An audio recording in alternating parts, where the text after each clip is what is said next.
Our second panel hopes to focus this discussion on two big questions. What are the gaps or needs in the field of pediatric AIDS on drug formulation and diagnostics for children, knowledge about the effects of ARV exposure on child development, other issues like that? And second, what are the breakthroughs on the horizon that should get us all excited? As I mentioned before, I'm not going to go through long bios, which are available to you. These are some of the best experts in this field. Hard to imagine a better panel on these topics. We have Dr. Lynne Mofenson, infectious disease specialist at NIH, where I've been spending a little bit too much time for some cancer treatment. But I've learned to really love the people at NIH. We have Dr. Gwynn Stevens of Cepheid, an expert in early infant diagnostic technology. We have Dr. José Esparza, adjunct professor at the University of Maryland, leading expert on AIDS and global health. And we have Dr. Doug Nixon of George Washington University, renowned scientist, educator, expert on virology. You've got 3 minutes here to make some opening comments, but maybe let me throw out a question that might be a little context for our first discussion. What do you think has been the biggest breakthrough for pediatric AIDS since PMTCT, and what is next on the horizon? I just wanted to go back because I think people tend to forget where we were. So in 1977, I was an intern at Boston Children's. My first hospital admission on the ward was a young 2-year-old boy with failure to thrive, recurrent infections. Parents were drug users. He had low E rosette cells, which is what T cells were called in the age of the dinosaurs. And basically an unknown immune deficiency. And we tried everything to help with this child. He ended up dying of pneumococcal pneumonia, had candida meningitis. No one knew what was wrong, an unknown immune deficiency. And for me, this was completely devastating. It was the first patient I took care of and the first patient who died. And if you jump forward 5 years, 1982, pediatric HIV and AIDS was first described. And that just brought back echoes of my first patient. And I guess I've been doing this ever since then. And I also wanted to point out that at the time that I was working in the health department and then came to NIH, 1 in 4 HIV-infected mothers transmitted to her child, and mortality in the US for kids was 25%. And it was because of Elizabeth Glaser's advocacy for pediatric trials that we were actually able to do anything, because there was no funding for pediatric trials. And Elizabeth came and met with Congress, and they put aside money for pediatric clinical trials, and that's how we got 076 done. And that's how we reduced mother-to-child transmission to less than 1% in the US, and now kids are surviving into young adulthood and having their own children. So that's just a historical bit. So I just wanted to talk about game-changing innovations related to prevention, treatment, and cure. So from prevention, we've made great progress, but 260,000 children continue to be infected globally. Antiretrovirals for pregnant women, as Debbie talked about, will be game-changing, but we need ways to ensure adherence to those drugs. We need ways to ensure retention of care, and we need to evaluate the safety of the antiretroviral exposure for hopefully the 99% of infants who will be uninfected. But the game changer is that we still have women who present late for prenatal care or have no prenatal care. And in this case, giving them triple drugs is not going to prevent intrapartum transmission. And so I would suggest that the big game changer here is to move to a hepatitis B model.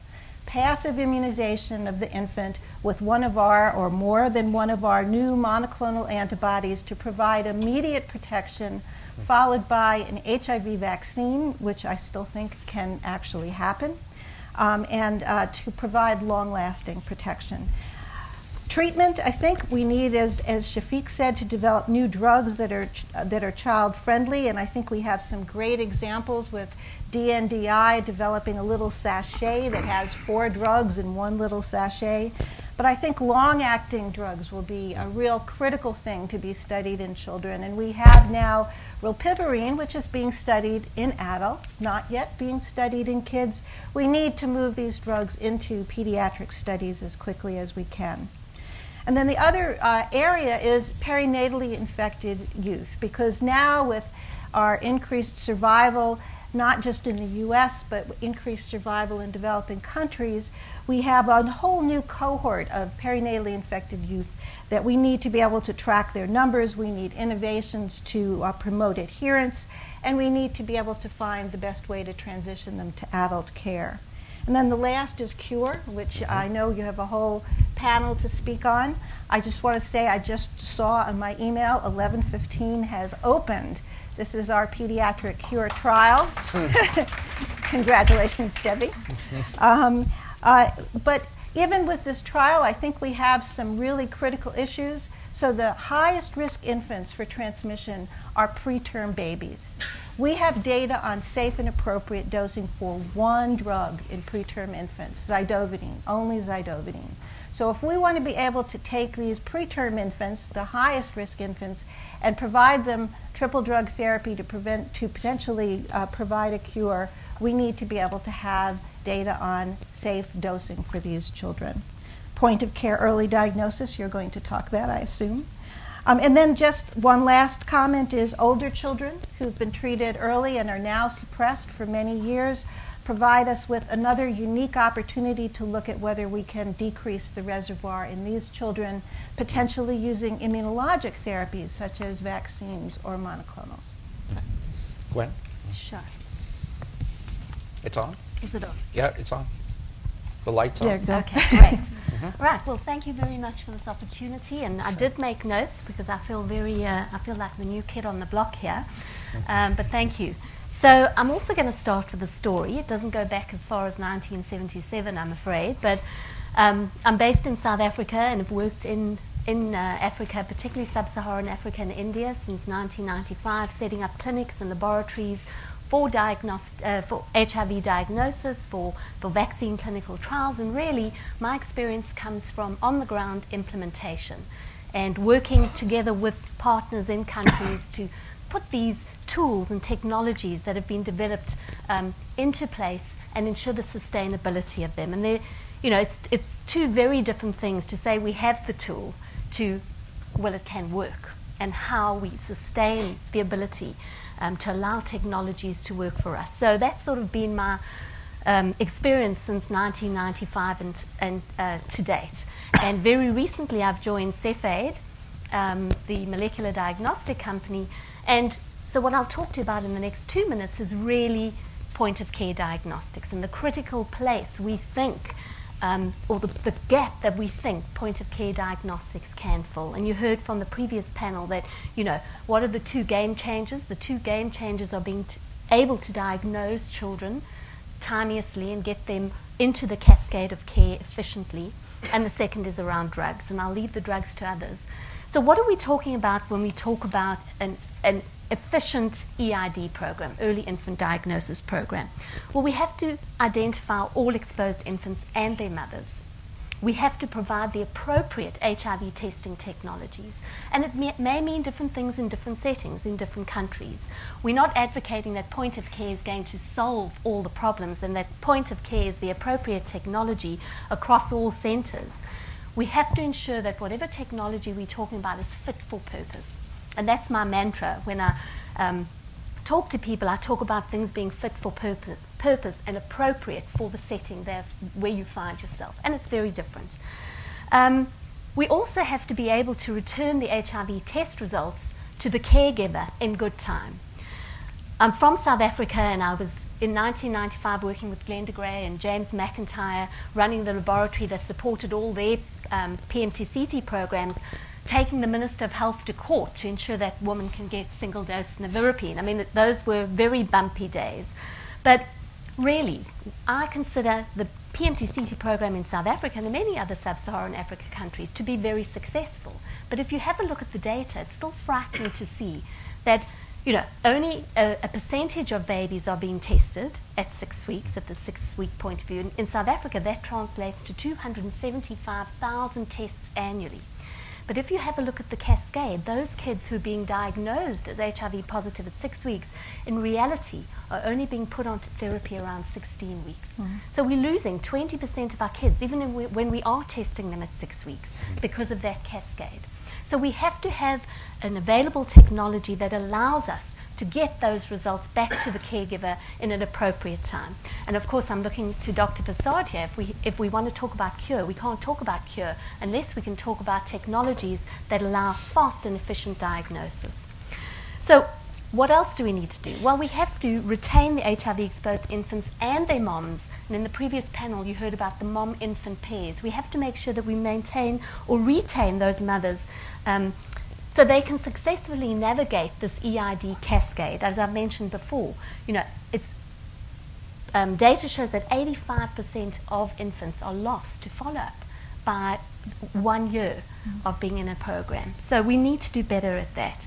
And of course, we need to be able to not only follow the exposed infants, but we need to be able to diagnose those positive infants in a timely fashion and link them to treatment services to ensure timely initiation of effective and comprehensive ARVs. So it's not an easy solution, but I think point-of-care diagnosis is going to be integral to this process. And on the previous panel, somebody referred to the fact that these technologies aren't available. Well, they are. They are soon to be available. And I'm very happy to say, in conjunction with the Elizabeth Glaser Foundation, we have just launched a beta testing study with our technology in Lesotho. So I spent a couple of days with Jeff Safford last week in Lesotho with his team and the National Reference Laboratory team, setting up a beta study to look at how this particular point-of-care technology can address the gaps that we find. So in summary, we've made huge progress, but I definitely think that to go that extra mile, to get down from 8 or 5% transmission, we have to take the next step. And the next step is the implementation of fit-for-purpose technologies like point-of-care. But I'm not suggesting that that's going to solve our problems. Around point-of-care, we need a sustainable health service that can actually manage and implement that technology. Thank you. I'm going to interrupt the round robin one question. What is that diagnostic technology that's in beta testing? What does it look like? I mean, what is it? So, I've got some slides if anybody's interested. I'm going too much detail, but I'm just curious. People know the technology is the gene expert. Right. So it's a molecular lab in a cartridge, basically. So everything, happens in the cartridge. So of course it's PCR-based, as all effective infant diagnosis tools should be, because we're looking at, directly at whether the virus is present or not. We're not looking at a response to the virus, immunological response. We're looking at the virus itself. So really, it's a cartridge. The instrumentation, and here I go on my sales pitch. I'm not, I'm not here to sell the product. I'm here to sell the concept around point of care diagnostic. But you asked the question. Yes. So it's a molecular lab in a cartridge, really. And for both viral load and infant diagnosis, you simply add the sample to the cartridge and you load it into an instrument. The instrument can be this size, or you can scale it up to an 80-module instrument that can process 680 samples a day. So it's very scalable, and it takes 90 minutes to run. And I've recently joined Cepheid, so when I went to Lesotho, I was a little bit weary because I actually hadn't even run the instrument yet, and I managed to do it. So, it's robust. It ticks a lot of the boxes around, what technology would be suitable for point of care and for particular environments. That I've worked in all my life. Well, thank you for responding to that. I appreciate it. Jose, you want to address the broader framing question here? Yes, everybody started with a little story. My story actually is only 2 months old. When Laura called me to my office in Seattle at the Gay Foundation to ask me to participate in this panel. So I told Laura, I'm not an expert in pediatric AIDS. I know about vaccines. Besides, I'm retiring from the Gay Foundation. And Laura said, well, this is great because you're moving closer to us in Washington, and maybe you learn something about pediatric AIDS. I was very happy to see this morning Debbie Burks. Actually, she is a vaccine person. I met Debbie many years ago working on vaccines. You know, we all know that vaccines are one of the most cost-efficient interventions in public health. And mostly because of vaccines, the world has been able to reduce mortality in children under 5 from more than 20 million per year back in the 60s to about 6 million today. And this is because of vaccines. And in the United States, vaccine has eliminated mortality for many diseases that when I was growing, not in this country, were considered proper of the children, of the childhood. And Debbie and I were discussing over breakfast this morning that we suffered measles and so on. Those diseases are gone, thank you to a vaccine. And so vaccines save approximately 2 to 3 million children every year around the world. So vaccines are powerful. As my former boss used to say, Bill Gates used to say, vaccines are miracles. Now, what about an HIV? Although I always mention to Bill that the difference between vaccines and miracles is that miracles are made by God, and he can do whatever he wants. Vaccines are made by people, and it's very difficult. They are very difficult to make. Now, I like to start emphasizing that if we want to bring the epidemic, the HIV epidemic, under control, we will need a vaccine. There is mathematical modeling being done, driven by UNAIDS and with different collaborators, showing that even if we enhance, we deliver an enhanced rate, all the preventative interventions that we know that we have today, I'm talking about basically adult AIDS, we will not be able to bring the epidemic actually down. And the introduction of a vaccine, of a preventive vaccine, will be essential to achieve the goal of controlling AIDS. I'm not talking about only about AIDS in developing countries, also AIDS in this country. Can you guess how many people get infected, HIV infected in this country every year? It's 50,000 people every year. What about last year? 50,000. And 5 years ago, 50,000. So we have reached a plateau. So we need better tools, including a vaccine, if we want to bring the epidemic under control here in the United States. And as Michael said, and I agree with him, that perhaps the best way to address the problem of pediatric AIDS is by protecting the parents from acquiring HIV. The dad, the mom, and the dad. And this actually, protecting the parents, is the #1 pillar of the global strategy to reduce pediatric AIDS. Now, what about an HIV vaccine then? The first formal HIV vaccine trial in the world was conducted in this country back in 1988.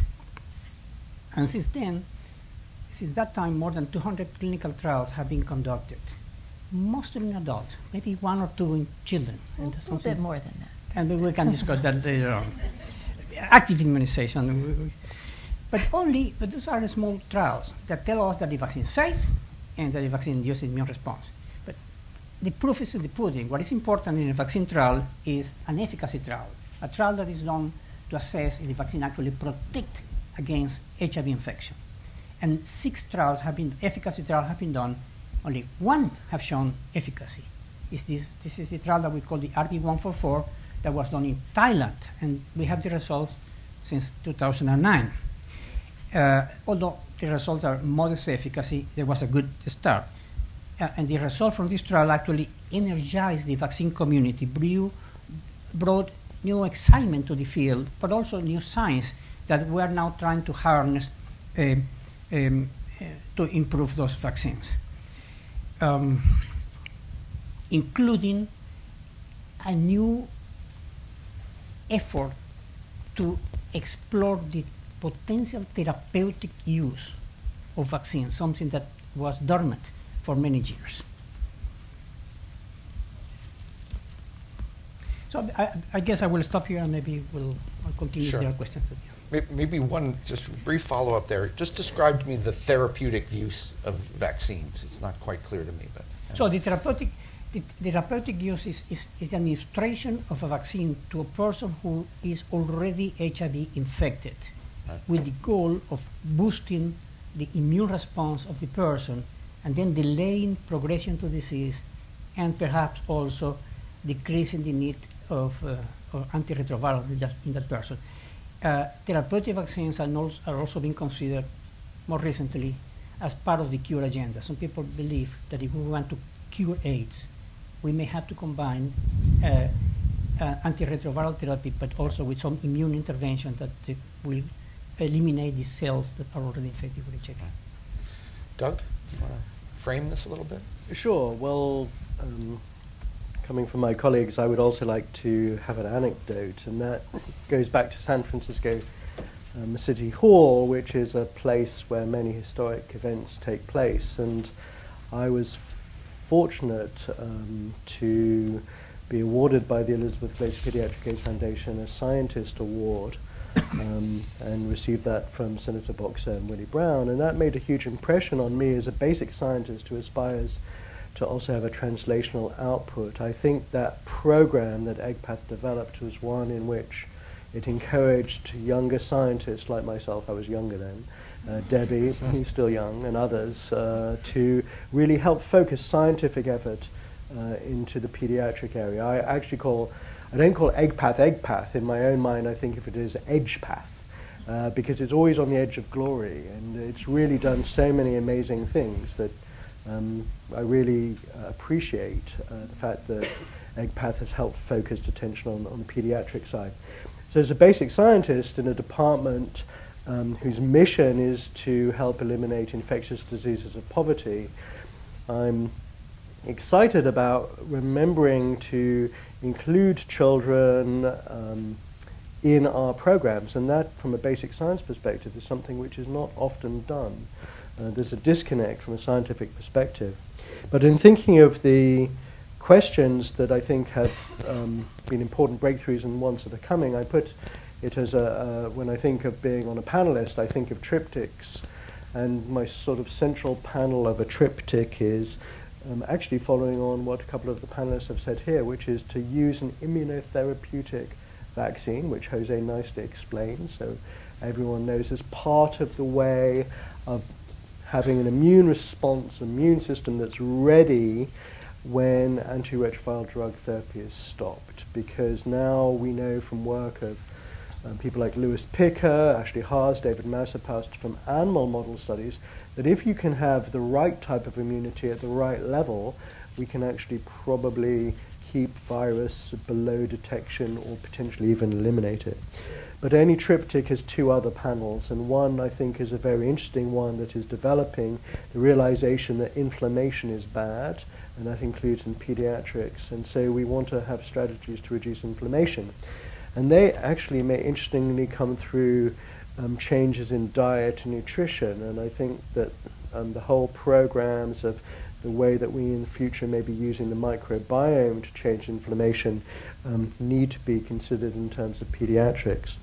And then my other panel on the triptych is sort of high-tech.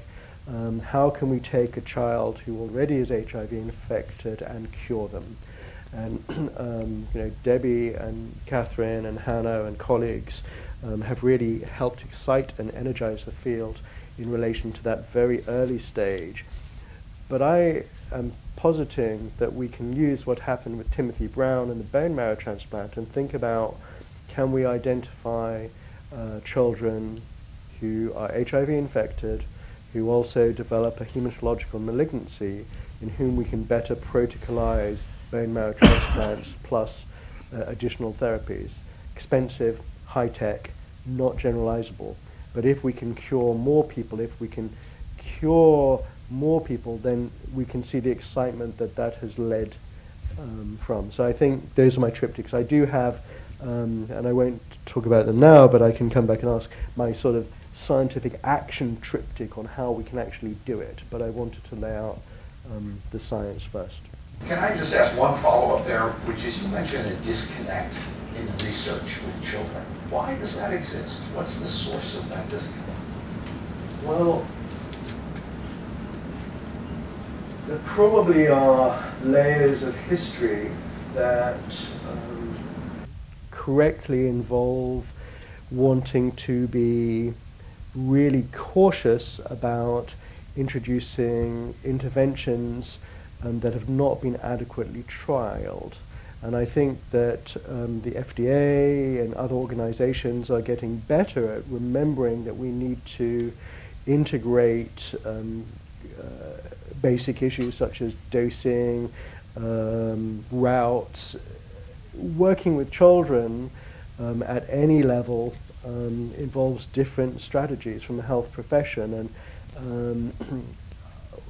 pregnant mums, how you intervene in a pregnant mum. These are medically complex but really important issues. I think what has happened is that organizations like EGPAF have helped to bring the agenda back to reminding the regulatory authorities of the need to integrate concepts that are relevant for pediatrics, that are relevant for pregnant mums, and not be so afraid of risk. Everything has a risk, but unless we can test things in children, then we're not going to be able to use those agents in children. And I think that's the problem with the disconnect, but I think it's getting better. Can I add something here? Sure, please. Maybe one reason is ethical concerns about doing research in children.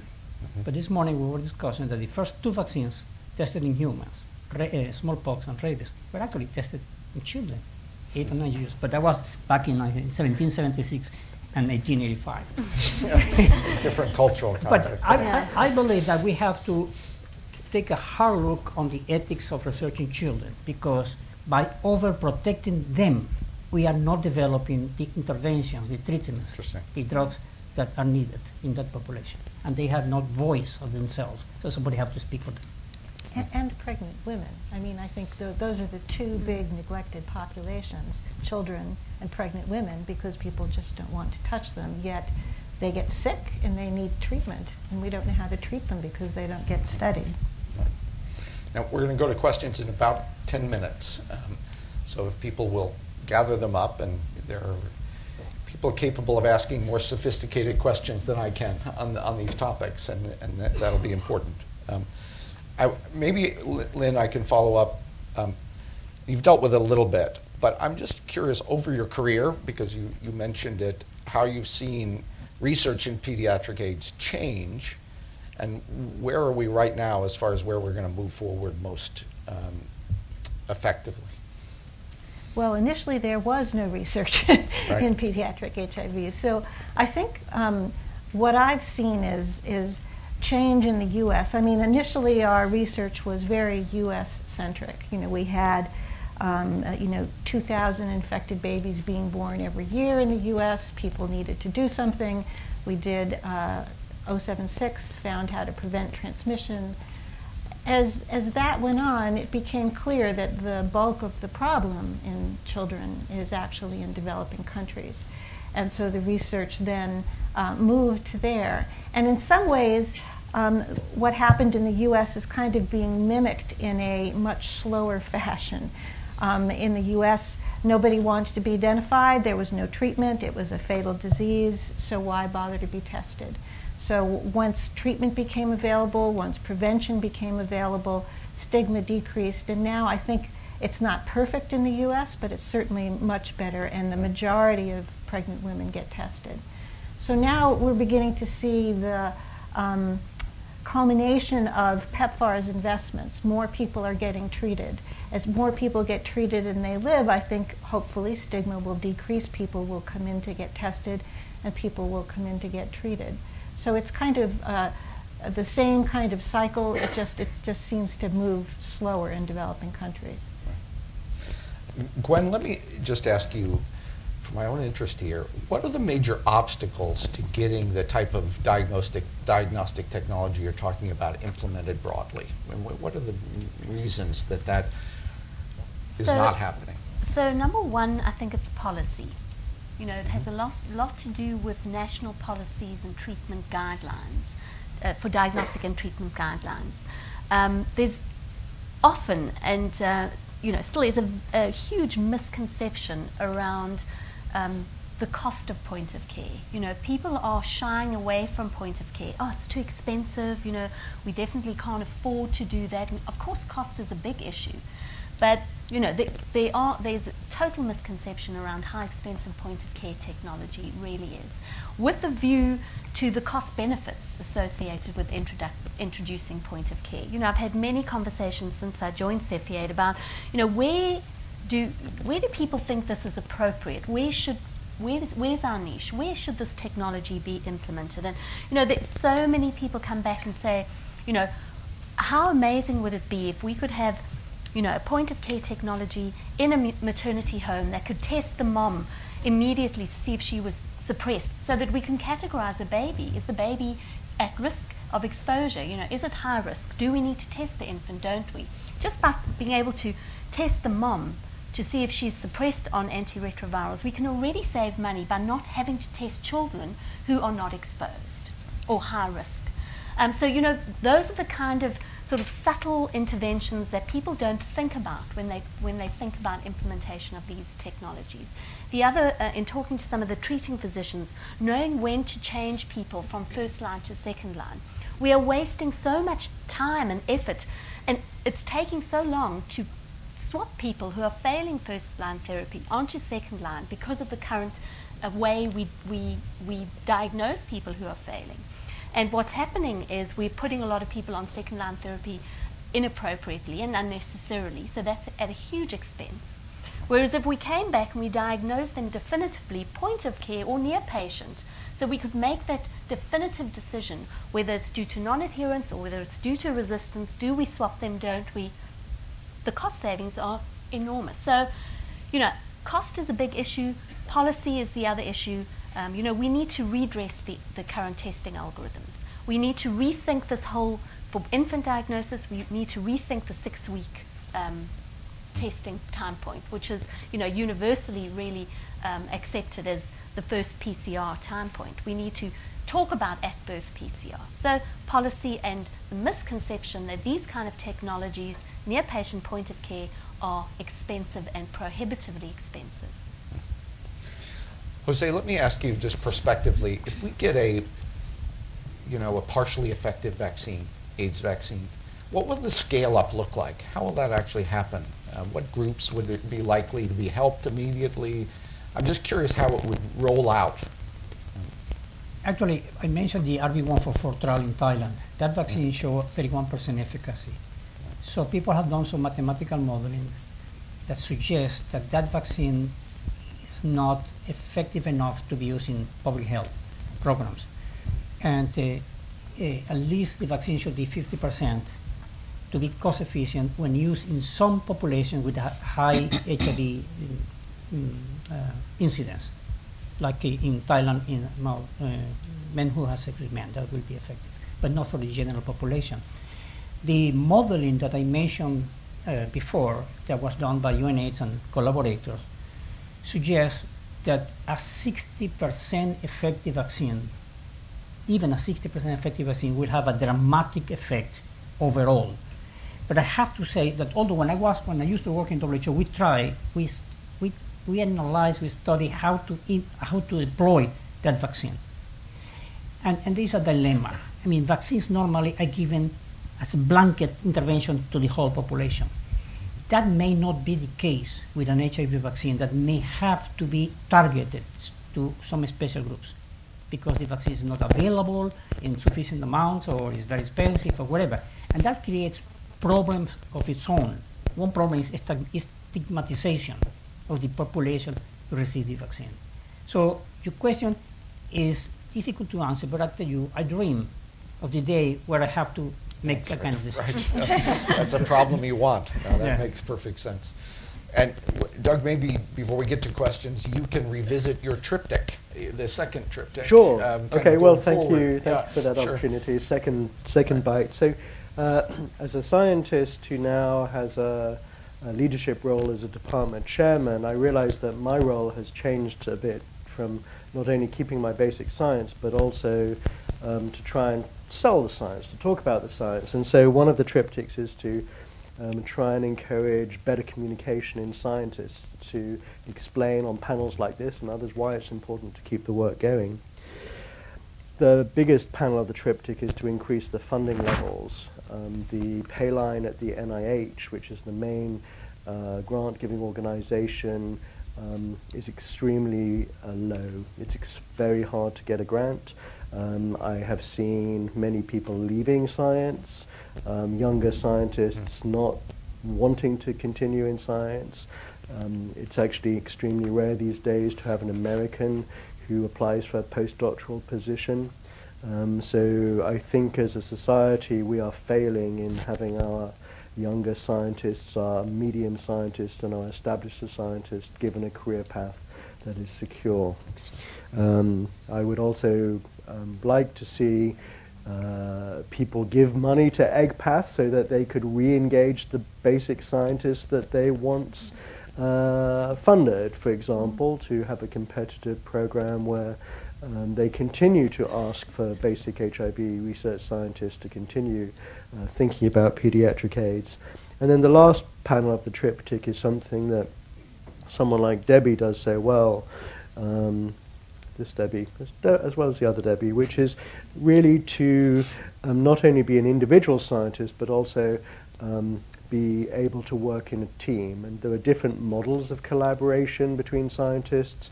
Some work, some don't. But I think that the encouragement of a team process, that we all have a goal, we all have an end, how can people contribute, has been and is likely to be in the future a very effective way of getting to our goals quicker. Well, let's take some questions, please. Yes, right here in the front. We'll get you the microphone if you can identify yourself.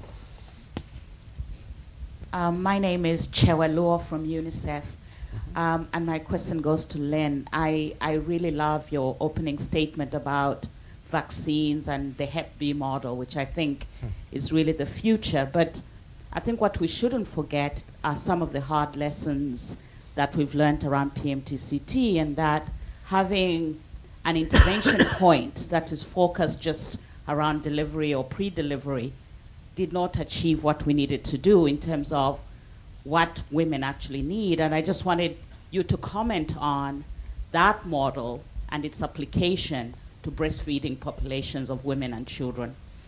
Sure. I mean, I think any model needs to involve something longitudinal. It can't be one time. And the hepatitis B model is actually not one time. It's, administration of antibody at birth and then 3 doses of vaccine. But whatever we put in place, be it a hepatitis B model, be it option B+, it needs to be linked to longitudinal follow-up of the family, because that's the unit.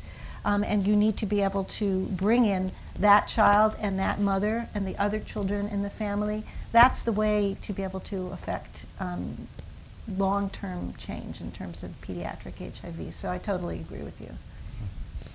Any other responses on the panel? Or okay. Next question. Right back here. Hi, my name is Elizabeth Chester. Most recently returned from Kenya working with EGPAF. I ran the Orphans and Vulnerable Children there, program there. And we had 20,000 children in our program, 13% of which were HIV positive. So my experience is really just from the ground. So I apologize for ignorance on the higher level. But I always like to talk about the last meter as opposed to the last mile.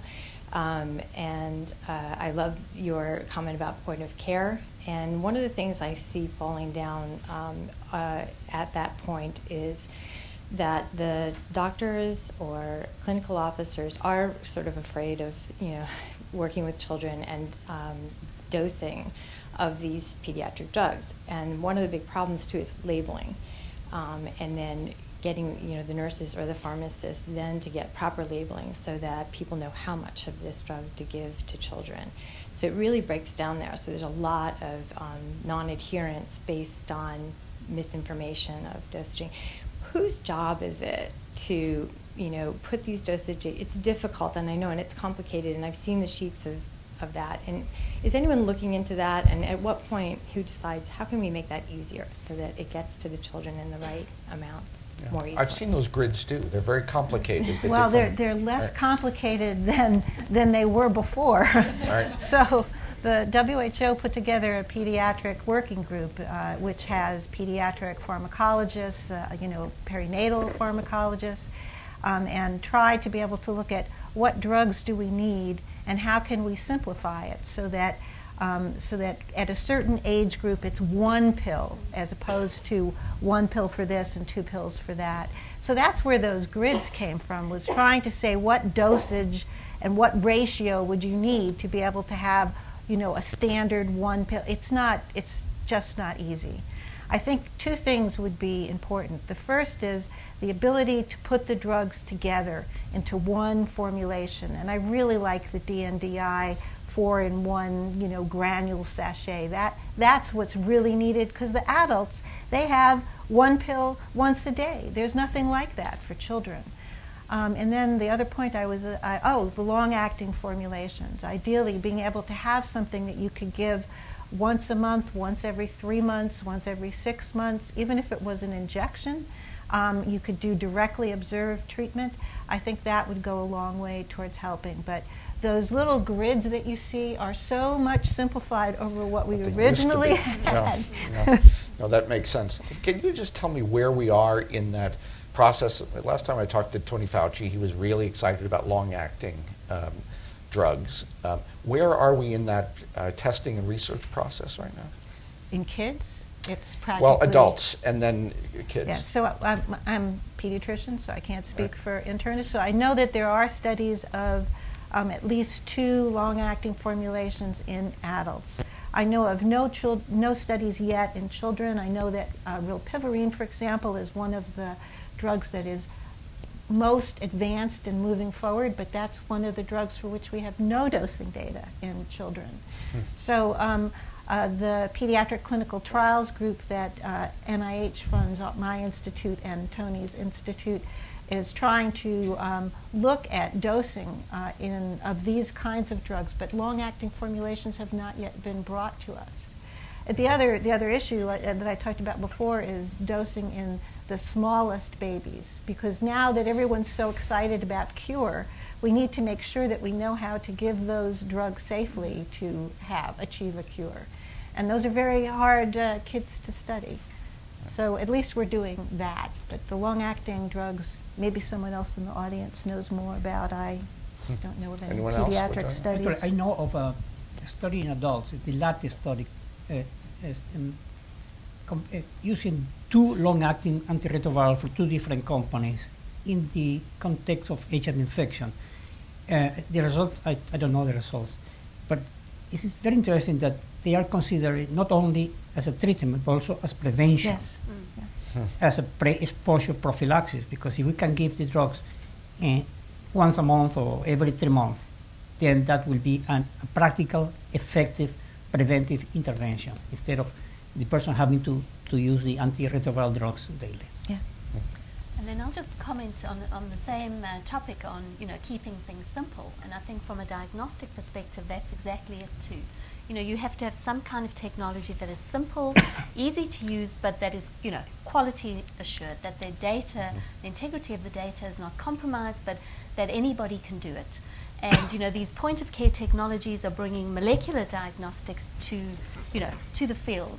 People don't have to be scientists. They don't have to even be technicians. You have to be able to have something that, local pharmacy staff, maternity hospital workers would be able to do. You have to keep it simple. Because, of course, after we've got through policy and political will and cost, we have to consider the constraints we have around infrastructure and human resource when it comes to diagnostics. Right, that makes sense.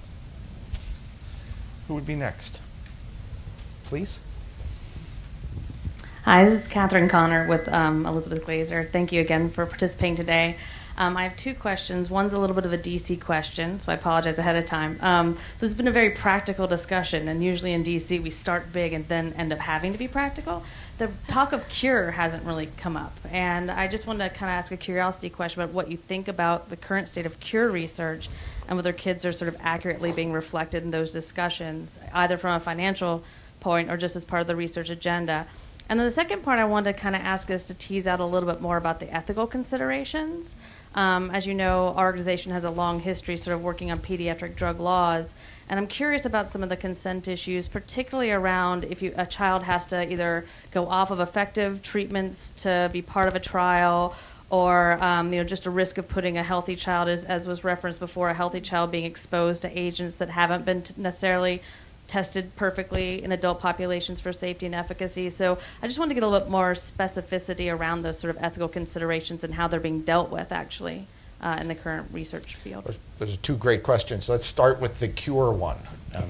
So where are we? I did mention cure. It was it was on my list. I didn't talk a lot about it because I know Debbie's going to talk more about it. So I guess in my view, pediatric cure has really been the thing that has catalyzed cure research. Right.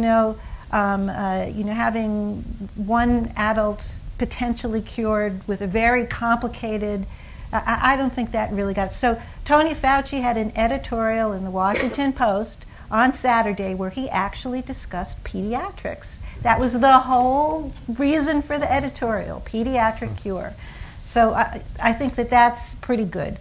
And hopefully the money will flow from that. I think we have a very robust pediatric cure agenda that I think Debbie will talk about, both in newborns but also looking at older kids and adolescents who've been suppressed. So I think that there's a lot to do. I think it's always a fight to get pediatrics recognized and in the funding and have people realize that this is important to study. But I think for pediatric cure, we have captured the public's attention. So.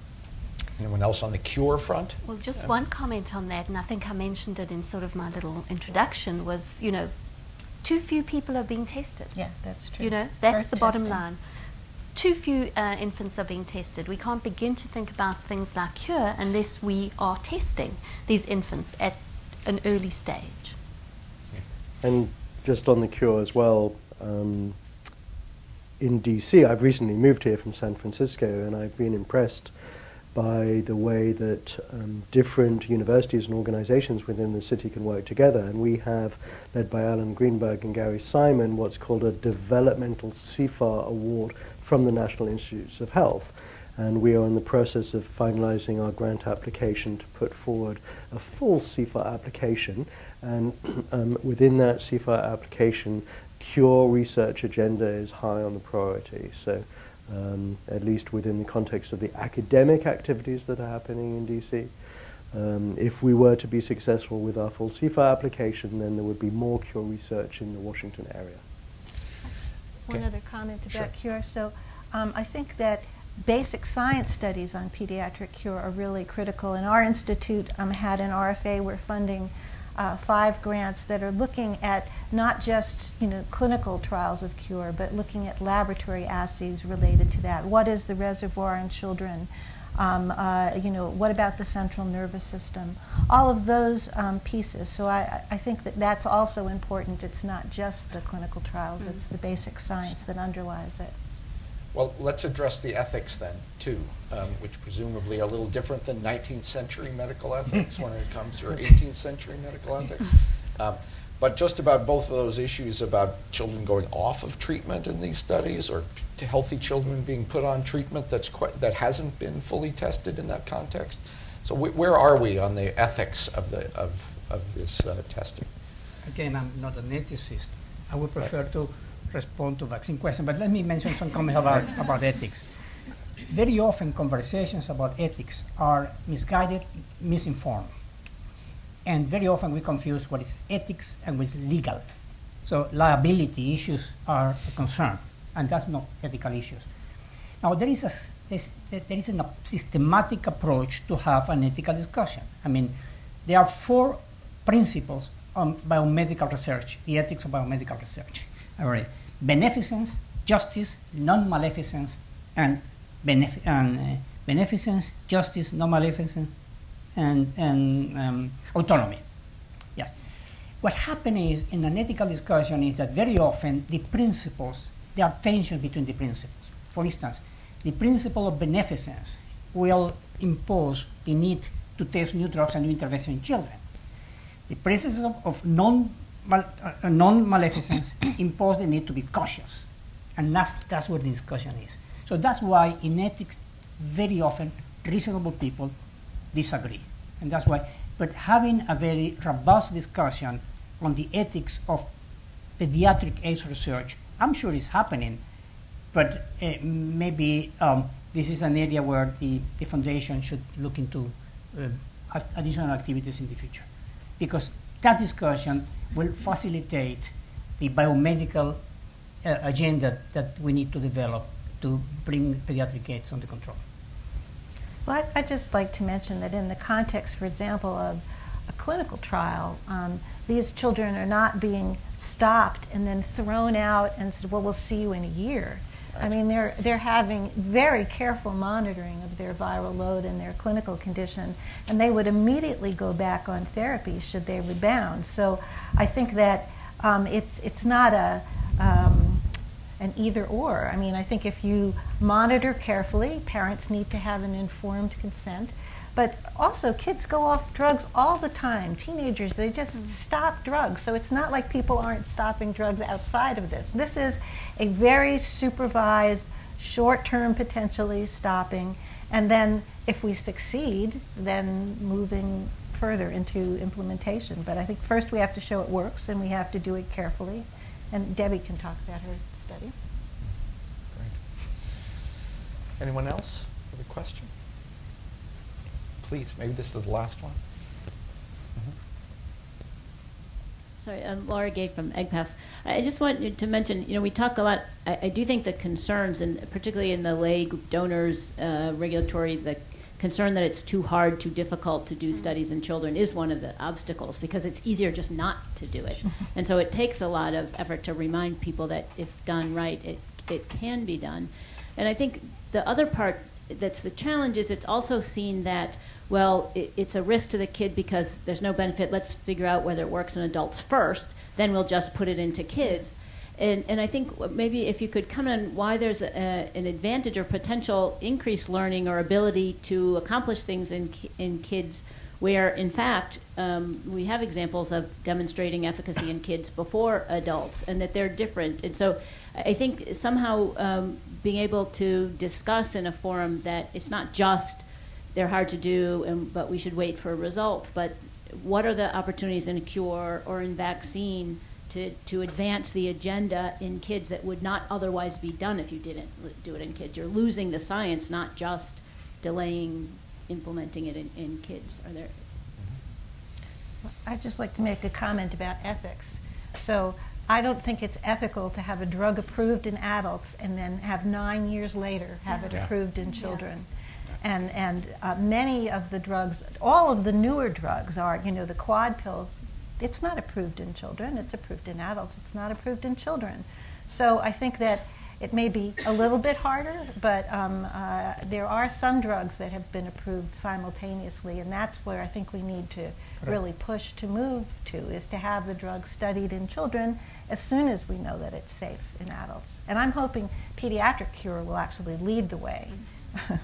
And just like similarly, PMTCT did. With the vaccine field as well, if you look how many vaccine trials are being undertaken in adults versus pediatrics, it's very clear, that people are afraid to tread there.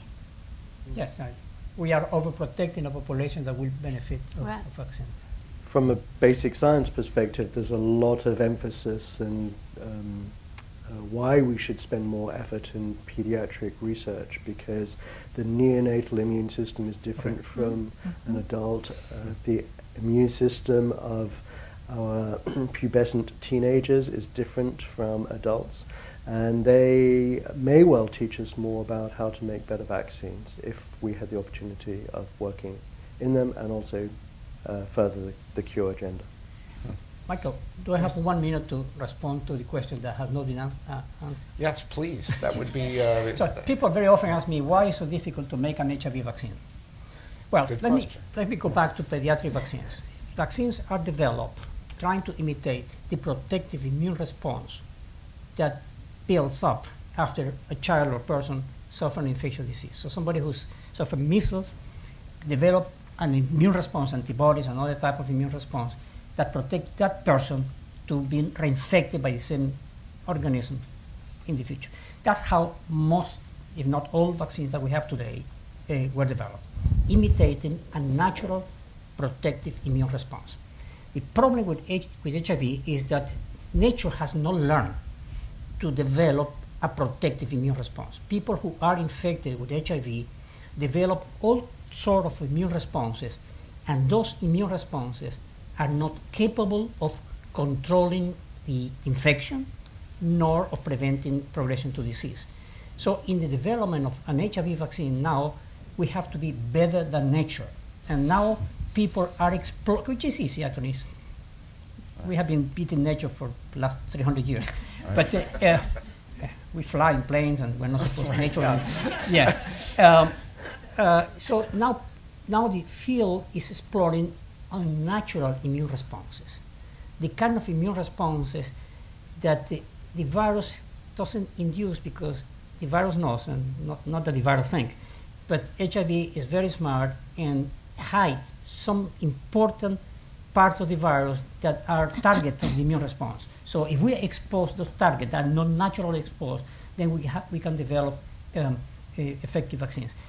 But I will need about 3 days more to explain. No, I agree. And I've been up there at the Vaccine Research Institute and see how they model the vulnerabilities on the virus, which are fascinating. But right now, you can produce antibodies that attach to those vulnerabilities, but you can't get the body to produce those antibodies. So that's a breakthrough, but it still seems rather distant. So at any rate, this was a fantastic panel that answered a lot of questions for me. So please thank them all.